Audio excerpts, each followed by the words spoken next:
नमस्कार साथियों, बहुजन संगठन पर आपका स्वागत है। मैं धर्मपाल रावत। आज मैं 20 जुलाई 2026 पर कॉकरोच जनता पार्टी के द्वारा चलाए जा रहे सत्याग्रह पर बर्बरतापूर्ण कार्रवाई की मैं निंदा करता हूँ। पूरी साथियों, इस बर्बरता कार्रवाई की जिम्मेदारी कॉकरोच जनता पार्टी ने दिल्ली पुलिस पर डाली है, जो सरासर गलत है। साथियों, पुलिस का काम होता है लॉ और ऑर्डर को मेंटेन करना। पुलिस अपने आप में कोई कार्रवाई कर ही नहीं सकती है। पुलिस कार्रवाई करती है अपने राजनीतिक आकाओं के आदेश पर। साथियों, इस आंदोलन पर आज तक जितने भी आंदोलन हुए हैं उनमें सबसे ज्यादा बर्बर कार्रवाई की गई है, और ये कार्रवाई दिल्ली पुलिस के अफसर कर ही नहीं सकते हैं। साथियों, दिल्ली पुलिस केंद्रीय सरकार के अधीन काम करती है, और दिल्ली पुलिस केंद्रीय गृह मंत्रालय के अधीन आती है, और केंद्रीय गृह मंत्रालय का मंत्री है अमित शाह। साथियों, कोई भी पुलिस, चाहे केंद्रीय पुलिस हो, केंद्रीय अर्धसैनिक बल हो या रैपिड एक्शन फोर्स हो, अपने हिसाब से कार्रवाई कर ही नहीं सकती है। ये अपने राजनीतिक आका को कहने पर कार्रवाई करती है। साथियों, इस आंदोलन को दबाने के लिए पुलिस प्रशासन ने लाठियों के बीच में कील घुसाकर उससे छात्रों को पीटा गया, और उनमें काफी हजारों छात्र लहूलुहान हुए। यही नहीं,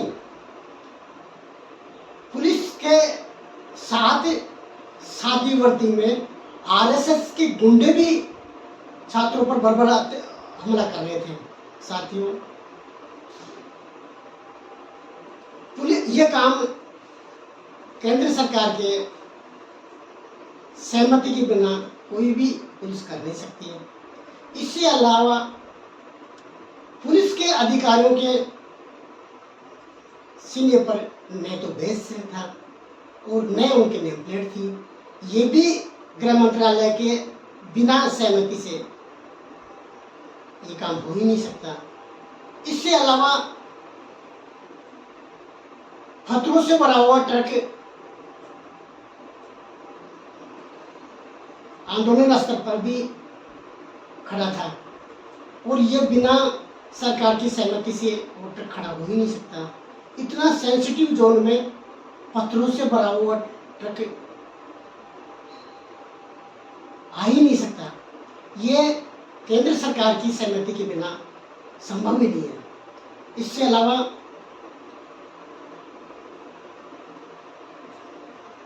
महिलाओं पर जो कार्रवाई बर्बरतापूर्ण की गई है, और छात्राओं के प्राइवेट पार्ट्स में लाठियों के डंडा घुसाया गया, ये कार्रवाई भी पुलिस अपने हिसाब से नहीं कर सकती है। पुलिस प्रशासन का एक नियम है, कानून रूप से वो माना भी जाता है कि छात्राओं को काबू करने के लिए महिला पुलिस ही उपयोग में आ सकती है, न कि पुलिस। छात्राओं को पीटने का काम पुलिस के सबसे बड़े अधिकारियों में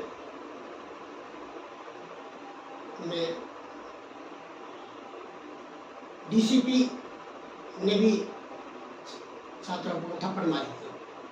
यही नहीं, सीआरपीएफ की rapid action force expire date की टीयर गैस भी छूटी है। ये काम केंद्रीय सरकार के बिना रैपिड एक्शन फोर्स कर ही नहीं सकती है। रैपिड एक्शन फोर्स सीआरपीएफ की एक शाखा है। उसका काम आंदोलन को दबाने का है और जो भी आंदोलनकारी करने वाले हैं उनको तितर-बितर करना है। ये एक्सपायर डेट की आंसू गैस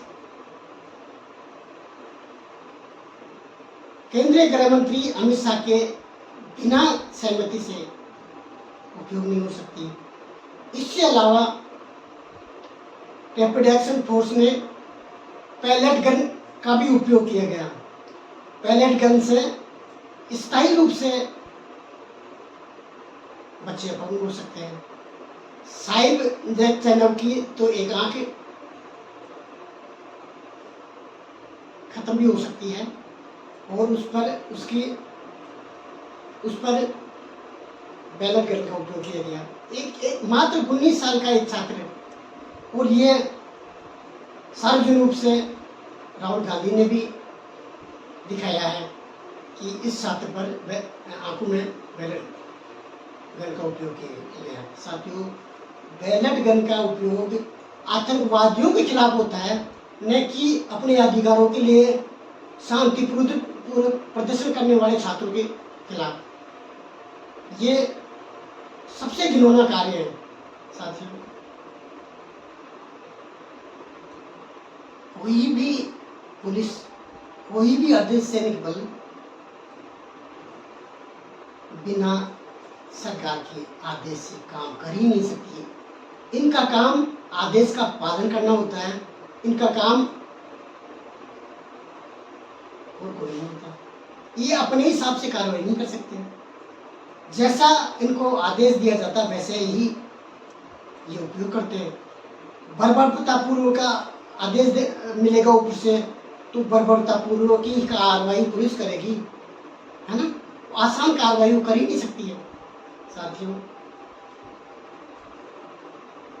बैलट गन का उपयोग किसने किया? रैपिड एक्शन फोर्स ने।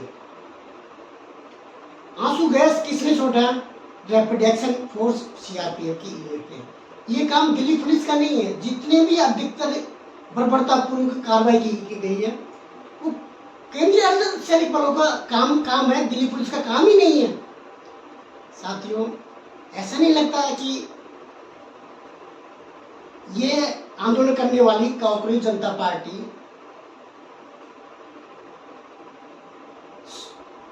सरकार को चलाने वाले लोगों को बचाना चाह रही है और दिल्ली पुलिस के कार्मिकों को और अफसरों को बलि का बकरा बनाना चाह रही है। जो उनका काम तो आदेश का पालन करना होता है, आदेश ऊपर से आते हैं। साथियों, मुझे लगता है कांग्रेस जनता पार्टी और सरकार की एक मिलीभगत है।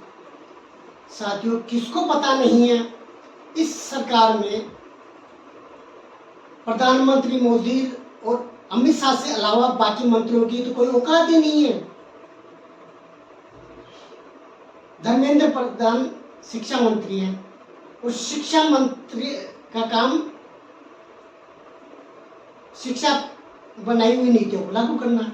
और शिक्षा की नीतियां किसने बनाई है? आरएसएस और सरकार ने बनाई है। असली गुनाहगार कौन है? संघ और सरकार। मेरा एक मित्र का रिश्तेदार केंद्रीय मंत्री है। वो दिल्ली में उस मंत्री के पास जाता है और मंत्री को फोन करता है कि सर, मैं जयपुर से आया हूँ और मैं आपसे बात करना चाहता हूँ। तो मंत्री ने कहा कि आप बंगले चलो, ऑफिस में अपन बात नहीं कर सकते। साथियों, जब शाम को मंत्री बंगले पर आता है तो मेरे मित्र एक रिटायर्ड हाई कोर्ट के जस्टिस के साथ उनके बंगले पर मौजूद थे। मंत्री को मेरे मित्र ने कहा कि सर, अब तो आपकी सरकार है, ये नीतियाँ आप काम कर सकते हो, है ना, और हमारे लोगों को ज़्यादा से ज़्यादा आप मदद कर सकते हो। तो वो मंत्री ने क्या कहा कि आप मेरी कुर्सी खतरे में डाल सकते हो, आप मुझे मंत्री पद से हटवाने का काम करना क्यों चाहते हो, आप तो मेरे रिश्तेदार हो। यहाँ मैं मंत्री जरूर हूँ, लेकिन मैं मेरे हिसाब से फैसले ले ही नहीं सकता हूँ। मेरे मंत्रालय में आरएसएस के आदमी अपॉइंट किया गया है और वो सीधे संघ को वो रिपोर्ट करते हैं कि भाई मंत्री कैसे कैसे काम करते हैं। हम हमारे हिसाब से काम ही नहीं कर सकते। तो अमित शाह और मोदी से अलावा तो मंत्री की कोई औकात ही नहीं है। क्या आजकल किसी को पता नहीं है इस चीज़ों को? क्या कोकरोच जनता पार्टी के नेताओं को ये पता नहीं है, छात्रों को, कि अमित शाह और मोदी से अलावा किसी भी मंत्री को कोई औकात ही नहीं है? साथियों, जो भी ये बर्बरतापूर्ण कार्रवाई कर रहे हैं, उसका असली गुनहगार केंद्रीय गृह मंत्री अमित शाह है। और वो क्यों कर रहा है?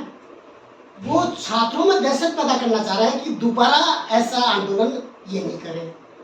लेकिन साथियों, छात्र तो पूरे भारत से आए हुए हैं और उनके मन में सरकार के खिलाफ जबरदस्त गुस्सा था, और वो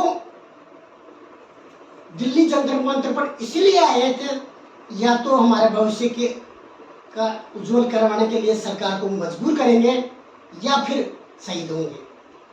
जिन बच्चों का मकसद ही अपने उद्देश्यों की प्राप्ति करने का है, वो पीछे हट ही नहीं सकते और वो समझौता कर ही नहीं सकते।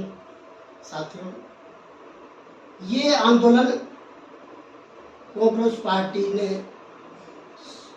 शुरू जरूर किया था, लेकिन जो आने वाले छात्र हैं वो कांग्रेस पार्टी के आदेश को मानने के लिए प्रतिबद्ध भी नहीं थे। जैसे आंदोलन शुरू करने वाले में सोनम वांगचुक भी एक प्रमुख चेहरा था। सोनम वांगचुक ने सरकार से मिलकर अपना आंदोलन खत्म कर दिया। उसके बाद में भी छात्रों पर कोई प्रभाव नहीं पड़ा। क्यों नहीं पड़ा? वो सरकार से जवाब लेने के लिए आए थे और अपने अधिकारों के लिए प्रबल डेडिकेट थे। साथियों, इस आंदोलन को सफल बनाने का सबसे बड़ा योगदान जैन जी का था, यानी युवाओं को था, और वो समझौता के पक्ष में थे ही नहीं है। साथियों, उनका जिजीविषा और उनका समर्पण इस आंदोलन में देखने को मिलता है। एक छात्र, भरत नाम का छात्र, जो पुलिस को बार बार कह रहा था कि आप मेरे को मारो सब, मारो सब, उसमें इतनी जिजीविषा थी कि वो उस स्थान से हटने के लिए राजी नहीं था। फिर जबरदस्ती एक पुलिस वाले ने उसको बचाकर दीदी से निकाला। साथियों, ये जेठ जी इतनी अपने अधिकारों के प्रति सचेत, इतने डेडिकेट थे कि करोड़ों में मरने के लिए आए थे। साथियों, ये आंदोलन सफल इन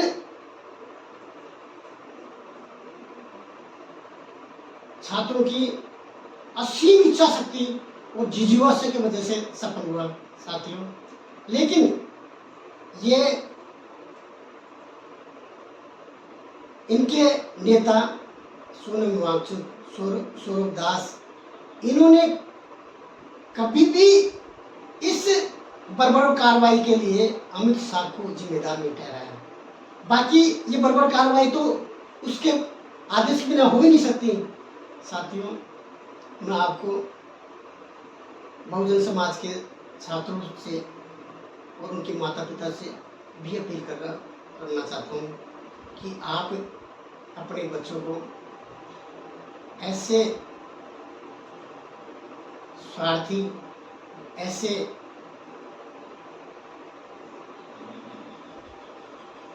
बेपरवाह और सरकार से मिले हुए छात्र नेताओं के बारे से मत छोड़ना।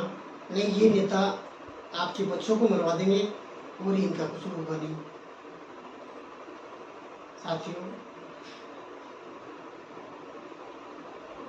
ये आंदोलन की सफलता का कारण भारत के अलग अलग क्षेत्रों से आए हुए निस्वार्थ भाव से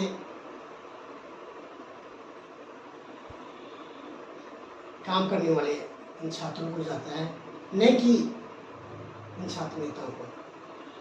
ये छात्र नेताओं की तो हिम्मत ही नहीं है कि असली गुनहगार को नाम ले सके।